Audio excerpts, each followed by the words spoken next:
pour la CAN, quelle a été votre contribution? Quelle a été la contribution de toutes les entreprises BTP? Alors aujourd'hui, si vous voyez les infrastructures dont nous sommes assez fiers aujourd'hui, c'est bel et bien les entreprises du secteur du bâtiment et travaux publics qui étaient en partie la cheville ouvrière de ces infrastructures-là. Et nous, au sein du GIBTP, bon nombre de nos entreprises ont pris part à l'érection de ces ouvrages-là. On pourra peut-être en discuter. On peut avoir quelques exemples. Quelques exemples. Par exemple, vous prenez le tronçon Abidjan-San Pedro, qui a été exécuté intégralement par 3 de nos entreprises. La voie de la côtière. La voie de la côtière, bien entendu. Super. On a aussi certains ouvrages comme le prolongement donc, de la tri.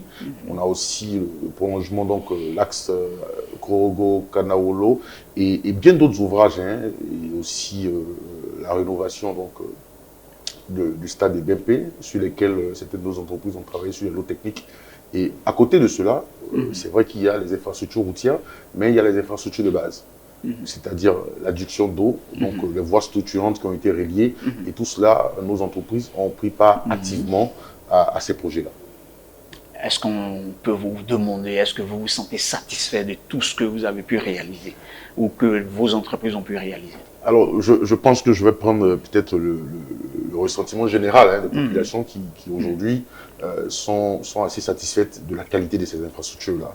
Et aussi les pays invités aujourd'hui qui ont aussi manifesté le fait que les infrastructures qui sont mises à leur disposition sont assez de bonne qualité. Et à cela, il faut remercier donc l'État de Côte d'Ivoire, qui est notre principal donneur d'ordre, qui a mis énormément de moyens pour la réalisation de ces infrastructures-là. Et nous, aujourd'hui, c'est le signe de la vitalité de notre secteur. Et c'est le signe aussi que nos entreprises ivoiriennes sont à même de pouvoir concevoir ou travailler sur des infrastructures beaucoup plus complexes. Et voilà un peu, c'est notre satisfaction aujourd'hui.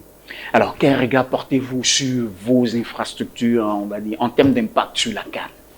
Alors, en termes d'impact sur la CAN, il faut dire qu'en termes de mobilité, on a eu beaucoup d'impact positif. D'accord. Donc, on a aujourd'hui la possibilité de rallier aujourd'hui Abidjan-Yamoussoukro ou Abidjan-San Pedro en 4 heures, par exemple.